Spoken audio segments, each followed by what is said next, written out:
Informação, ciência e atitude. Você está ouvindo o MalaCast, a voz do Malaquias News. Fala galera, está começando nosso primeiro episódio do MalaCast, o podcast do Malaquias News.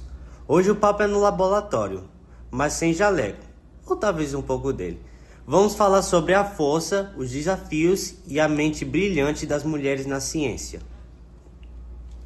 E para mergulhar nesse assunto com a gente, recebemos uma convidada que entende de átomos, células e, claro, também de educação. Nossa professora Laisa. Bem-vinda, professora. Muito obrigada por essa oportunidade de estar aqui no MalaCast, nesse podcast incrível que vai de Santa Cruz para o mundo. E olá, ouvintes, tudo bem com vocês? Professora, antes de falarmos do cenário geral, queremos saber de você. Qual foi o seu momento eureka? Quando você percebeu que a química era o seu caminho? Bom, eu acho que isso aconteceu ali pelo ensino médio, porque eu não estava decidida ainda o que é que eu queria fazer, o que é que eu queria para o meu futuro. E eu ficava muito entre áreas de exatas, áreas de humanas também, mas eu não tinha um caminho certo. Só que aí, à medida que eu fui tendo as aulas, principalmente de química, também de biologia, de física, eu fui gostando de entender, porque nessas disciplinas a gente entende como é que as coisas funcionam, como é que acontece, principalmente na química, né? Como é que isso acontece? Por que acontece tal coisa? Os processos, as reações. Então aí eu fui me encantando porque era um mundo de descoberta, ou seja, eu ia entendendo que as coisas não se davam ao acaso. Tudo tinha uma explicação científica. Aí na química eu me interessei e eu já gostava bastante da área de educação. Então, daí foi só pra frente. Teve alguma mulher cientista que te inspirou lá no começo? Ou era um campo que parecia mais masculino quando você estudava? Eu acho que, novamente, né, voltando para a escola, a gente vê principalmente homens nessa área. Até porque nos livros, principalmente, todas as descobertas sempre tinham um nome masculino envolvido. E até mesmo, principalmente no campo das exatas, da natureza, a gente vê ali homens sempre à frente, nas engenharias, nas ciências, é sempre uma figura masculina, ali um Albert Einstein com cabelo e tal.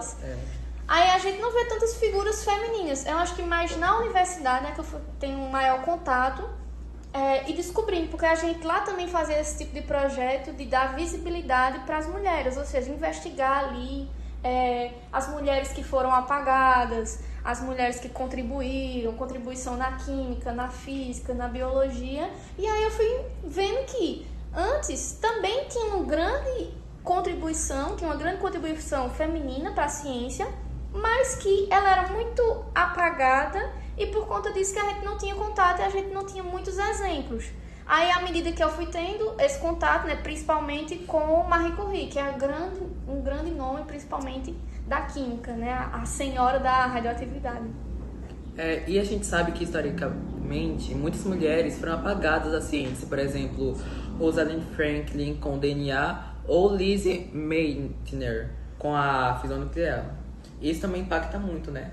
Isso, como eu já havia falando, né, a gente não tem esses exemplos, então na falta de exemplos, a gente fica como se fosse isolado, né, você acha ali que não, é só os homens que dominam essa área. Então, além delas, a própria Marie Curie, como eu estava falando, durante muito tempo da vida dela em vida, quem recebeu o maior reconhecimento foi o marido dela, Pierre Curie, que recebeu vários reconhecimentos, inclusive dos primeiros Nobel, né, veio para o Pierre, e a partir já do final da vida é que ela recebeu ali 2 prêmios Nobel em áreas diferentes, inclusive foi a primeira pessoa a receber uma premiação desse tipo, 2 prêmios Nobel em áreas diferentes, na química e na física, ou seja, a primeira pessoa foi uma mulher, mas que ao longo da história, teve grande parte de suas descobertas, dos seus avanços, ocultados na ciência. Não só ela, como outras também.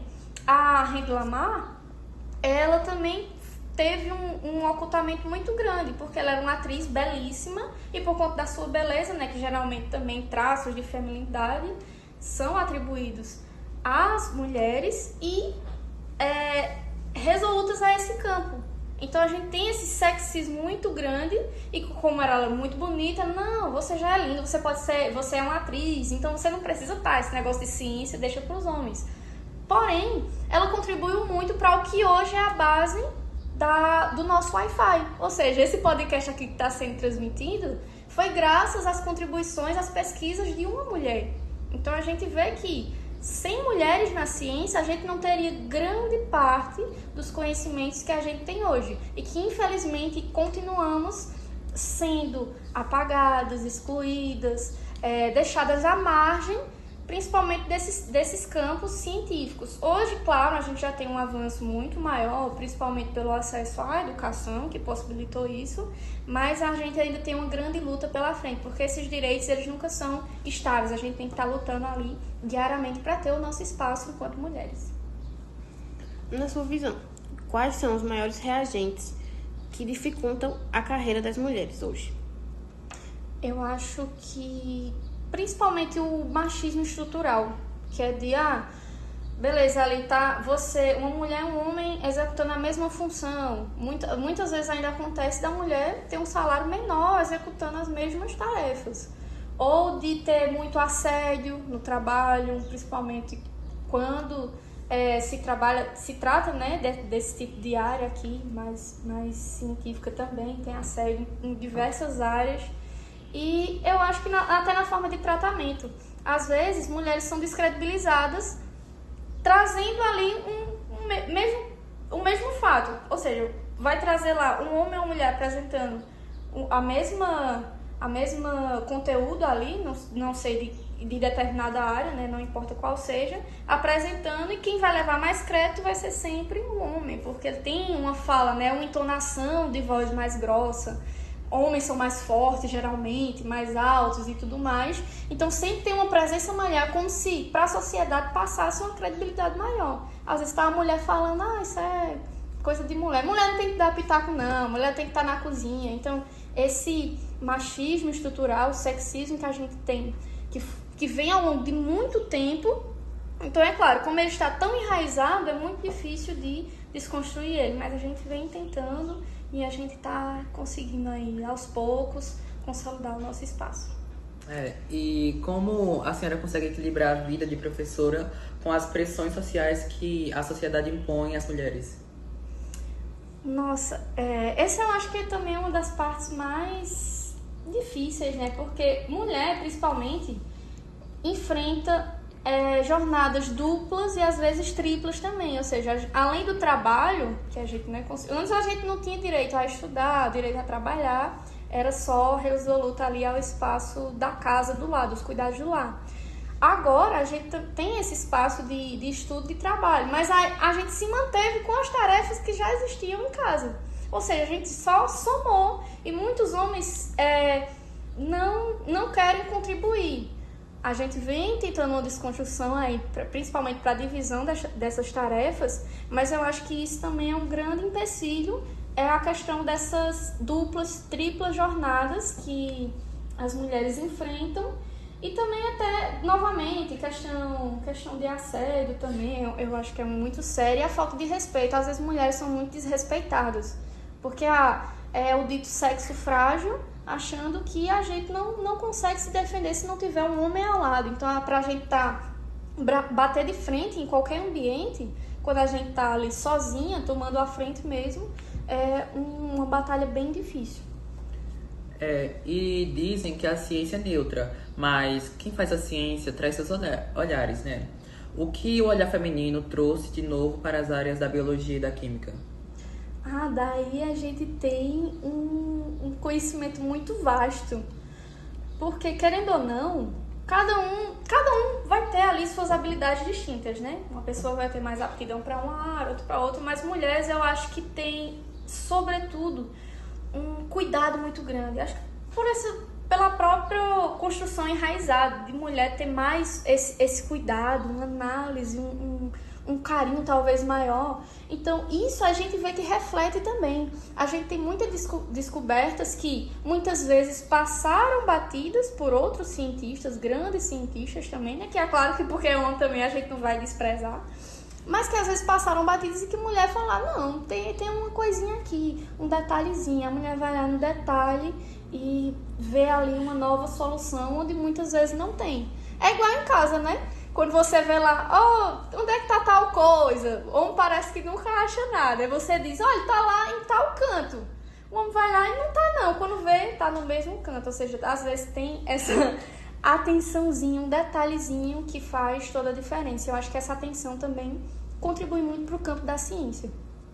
Se tivéssemos mais mulheres em cargo de decisão científica, você acha que as prioridades da pesquisa do mundo seria diferente? Eu acredito que sim, porque a gente vê que com a construção do patriarcado, os homens eles constroem esse império e muitas vezes deixando mulheres à margem, deixando as mulheres sem esse poder de tomada de decisão. Eu acredito que com as mulheres nesse cargo e com a divisão também, né, ali partilhada entre homens e mulheres, né, contribuindo entre si, eu acho que a gente vai ter um melhor processo de tomada de decisão, porque ali você vai ter diferentes pontos de vista. Os pontos de vista de mulher e de homens são diferentes, e eu acho que a partilha desses pontos de vista vem só para contribuir. Então eu acho que sim, com essa inserção, acho que possibilitaria muito mais caminhos e melhores caminhos quando nós somos ouvidos. Porque, principalmente, muitas vezes, homens tomam decisões sobre vida de mulheres, sobre leis, sobre processos ali que estão acontecendo e que homens tomam decisão pelas mulheres. Então, nesses casos, eu acho que também cabe ali ter sempre uma comissão feminina, porque a gente sabe o que é melhor pra gente. Então, a gente também tem que estar à frente nesses lugares decisivos de tomada de decisão, de liderança também. E muitas meninas aqui da escola amam suas aulas, mas às vezes elas ficam inseguras de seguir carreira. O que a senhora diria pra elas? Não tenham medo. Às vezes parece difícil, a pressão é grande, você vê que uma hora ou outra acaba vindo essa questão de você vai acabar sendo uma dona de casa, algo nesse sentido, de ter que cuidar de um lar, de uma casa, mas que não tenham medo de seguir pela ciência, que é um caminho lindo e maravilhoso, que tem tantas e inúmeras descobertas, e que quando for aflorar, vai ser um mundo mágico.